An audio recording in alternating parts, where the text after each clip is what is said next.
Welcome to a deep dive. One that might just change how you see the world. Oh, that's a bold claim. It is. It is. Setting the bar high. But we're going deep into the works of Fyodor Dostoevsky, Right. a writer who, let's face it, Yeah. isn't exactly known for his lighthearted reads.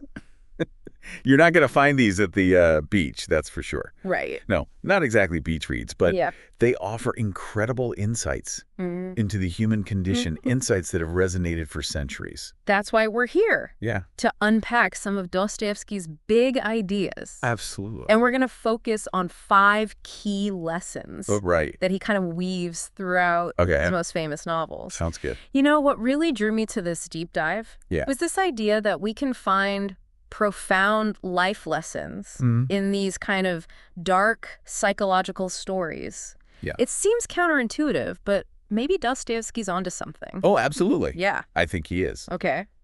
Maybe we should start with a little glimpse into his life. Okay. I mean, his life alone Yeah. is a story Okay. filled with hardship and upheaval. Okay. Dostoevsky was born in 1821, Okay. and he saw poverty and suffering firsthand Yeah. at his father's charitable hospital. Oh, wow. Just imagine Yeah. how that must have shaped his view of the world. Yeah, it's almost like his early experiences gave him this kind of X-ray vision into the parts of humanity that most people try to avoid. Exactly. And then you've got the mystery Right. surrounding his father's death, potentially murdered Yeah. by his own serfs. How could that not impact Yeah. a young mind? I mean, how could that not? Yeah. I mean, that event alone, Right. along with his deeply religious upbringing, Right. contributed to Dostoevsky's intense grappling Okay. with faith and doubt Yeah. and the meaning of life. hmm All themes you'll see echoed in his work. Okay, so we've got this, I don't know, this sensitive soul Yeah. who witnesses the worst of humanity, Right. feels constantly out of place. Yeah. And then, as if things couldn't get worse, Right. he gets arrested He does. and sentenced to death Yeah. for associating with radical intellectuals. It was part of Okay. a group Right. that was considered subversive Right. by the authorities. Right.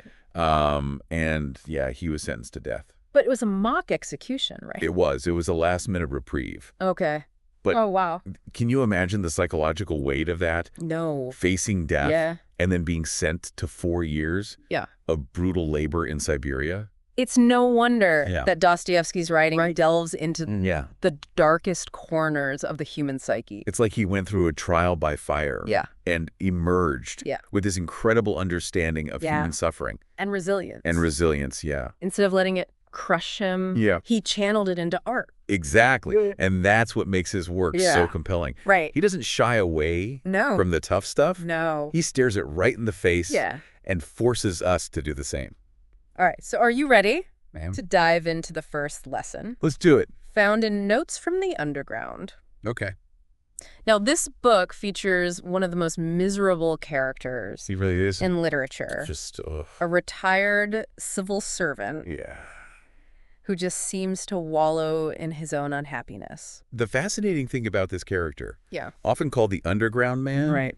is that he embodies this paradox Okay. we all face. Okay. We crave happiness, Yeah. but we're experts Right. at making ourselves miserable. He pushes people away, Yeah. makes terrible decisions, and just seems determined Yeah. to be unhappy. He seems to be terrified of actual happiness. Like it's scary to him or something. It is. Well, Dostoevsky is critiquing this idea Mm-hmm. that we can just engineer happiness Okay. by achieving goals Right. or eliminating suffering. Okay. The underground man Yeah. represents the flaws Right. in that thinking. It's like, even if we solved all the world's problems, Right. wouldn't new anxieties just pop up? Of course, yeah. Like, we would find something else to worry about, right? Absolutely, yeah. He's Yeah. showing us Yeah. that human nature Okay. is more complex All right. than just seeking pleasure Okay. and avoiding pain. Right. We have a capacity for self-destruction, Wow. a fascination with darkness, even a strange comfort Right. in our own misery. So what does this mean for us? Well, think about it. Okay. Have you ever noticed Yeah. how achieving a goal, Mm-hmm. something you were sure would make you happy, Right. ends up feeling a little Yeah. empty? Yeah. Yeah. That's the paradox Yes. Dostoevsky highlights. He's not saying we shouldn't strive for good things. Right. But rather that true happiness isn't a static state of bliss. Okay. It's about finding meaning and purpose. Right. Even amidst the inevitable suffering of life. So lesson 1 is a reality check. It is. Happiness is a paradox. We crave it. We do. But we often sabotage ourselves. That's right.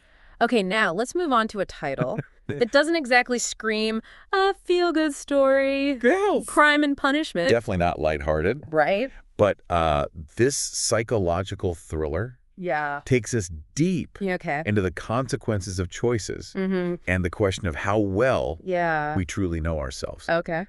We meet Rodion Raskolnikov, an impoverished student who views himself as above conventional morality. He fancies himself a Napoleon figure. Yeah, like he can transcend the rules. Right. And to prove this, Yeah. he commits a horrific act, murdering a pawnbroker. What's brilliant is the contrast between how Raskolnikov thinks he'll react, cold and detached, versus his actual response. Right. He is consumed Complete. by guilt and horror. Yeah. He fundamentally misunderstood his own nature. He did. He really did. It's like he thought he could be Right. this emotionless supervillain, but the reality of taking a life just shattered that illusion. It did. Does this mean we all have these blind spots I think so. about who we really are? Absolutely. Oh, wow. We make assumptions about our capabilities, but until we're truly tested, we don't know how we'll react. Right. I mean, think about it. Yeah. Have you ever surprised yourself with your own courage or compassion? Right. Or maybe you were disappointed in your own weakness? It's uncomfortable to think about.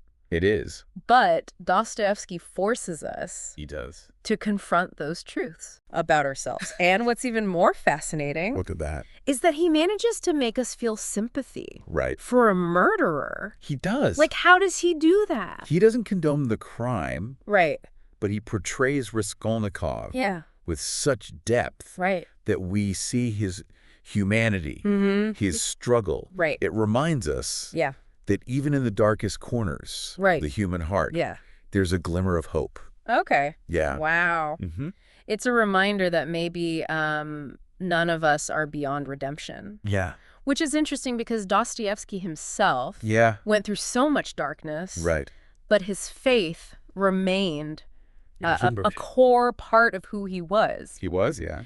It makes you wonder if his experience facing execution actually deepened his faith. It's possible. Made it more real somehow. Yeah. I don't know. Yeah. And speaking of finding hope in unexpected places, our next stop takes us to The Idiot, a book that feels so different from the intensity of crime and punishment. Yeah, it's almost hard to believe the same author who wrote about murder and guilt could also write a story about childlike wonder and radical empathy. Right. It's like, how do you go from that to this?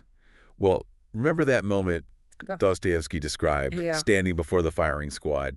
That near-death experience transformed his perspective. It gave him this profound appreciation for the simplest things in life. So it's like he was granted this sudden clarity, this overwhelming love for the world. Right at the moment he thought he was losing it. Exactly. And The Idiot explores living with that kind of constant gratitude, seeing the world with fresh eyes. It challenges us to embrace the beauty of the ordinary. And he embodies this idea in Prince Mystic. He does a main character who is often misunderstood. Right, because of his innocence. Right. But he possesses a deep wisdom and compassion that challenges the world around him. It's a radical concept. It is. Especially in our world today, where judgment and labels are so prevalent. Everywhere.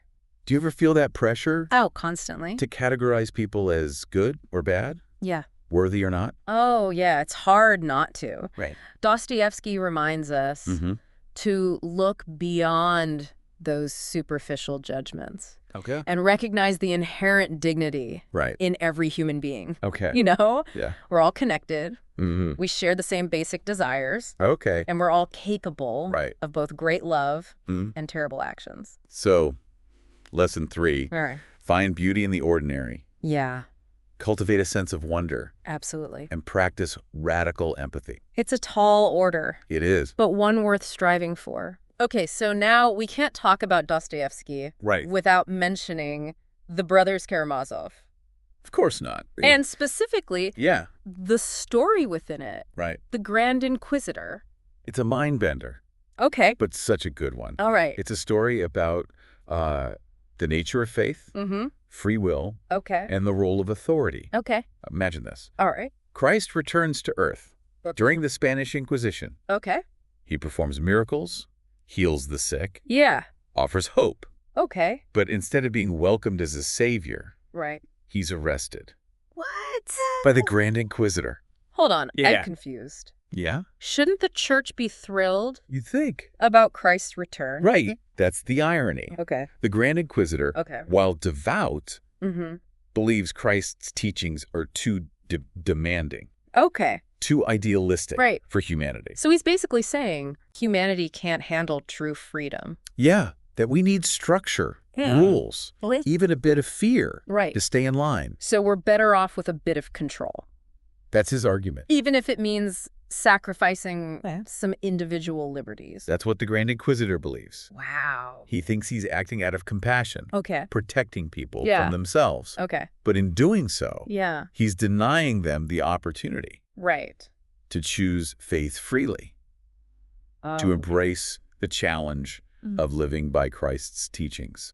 It's a complex dilemma. It raises questions about the nature of power and control. Definitely. Do we need rules and restrictions to function? Or can we truly govern ourselves? It's a big question. It is. How much freedom is too much? Right. These are questions that have challenged thinkers for centuries. Yeah. And Dostoevsky doesn't offer easy answers. Right. He presents the dilemma. Yeah. And forces us to confront the limitations of human nature. Okay. And the challenges of creating a just and compassionate society. It makes you wonder about the different forms of control It is. in our own world and how much we're willing to sacrifice for the sake of order and stability. That's right. It's a lot to think about. It is. It really is. But this leads us to Dostoevsky's final lesson, one that kind of ties together many of the themes we've discussed. Okay, I'm intrigued. It might be his most challenging idea yet. But also a little apprehensive. Yeah. What's the final takeaway? Embrace suffering. Oh. Find redemption in art. Embrace suffering. That doesn't sound like a recipe for a happy life. It might sound counterintuitive. Yeah. But Dostoevsky saw suffering as an essential part of the human experience. Okay. He believed it's through our struggles, our pain, our confrontation with darkness that we grow and evolve. So it's not about seeking out suffering, but about accepting its inevitability. Exactly. And finding a way to make meaning from it. That's it. Okay. And for Dostoevsky, art played a crucial role in transforming suffering into something meaningful, even beautiful. Through his writing, he explored the depths of human emotion, giving voice to the pain, the doubt, the longing we all experience. His novels are like a mirror, reflecting the complexities of the human soul. That's a good way to put it. Both the light and the shadow. Right. They force us to confront uncomfortable truths. I do. But also offer a glimpse of hope. A reminder that even in darkness, there's beauty and meaning to be found. Absolutely. Makes you wonder, right? Yeah, if art can be that powerful. Yeah. A way to find meaning in suffering. A connection to something bigger than ourselves. That's the beauty of it. Yeah. It's not about providing easy answers or pretending life is all sunshine and rainbows. No. Great art, it challenges us. Right. It provokes us. Yeah. And ultimately helps us understand ourselves and each other more deeply. Think about Dostoevsky's novels. Yeah. Written over a century ago. I know. And how they still resonate with readers today. It's incredible. It is. The world has changed drastically. Right.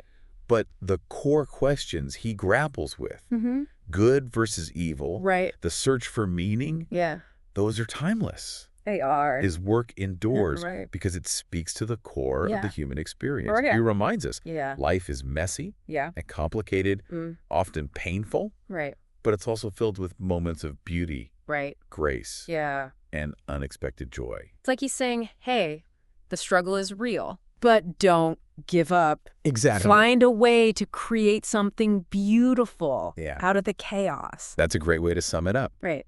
And it brings us back to the idea that Dostoevsky isn't for the faint of heart. Right. His work is demanding, forces you to confront uncomfortable truths, but it's also incredibly rewarding. It's been a journey, that's for sure. It has. This deep dive into Dostoevsky's world has challenged me. Good. Made me think differently about suffering. I like that. And honestly left me feeling a bit more hopeful than when we started. I'm glad to hear that. Yeah. I hope our listener feels the same way. I think they will. Yeah. But before we wrap up, I want to leave you with something to ponder. Oh.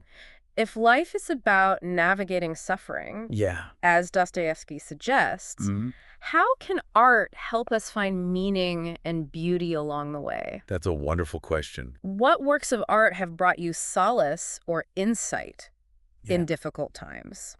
That's a question we each have to answer for ourselves. Yeah. But I believe art, in all its forms, has the power to heal, to inspire, to connect us to something bigger. It's a lifeline, especially when the world feels chaotic.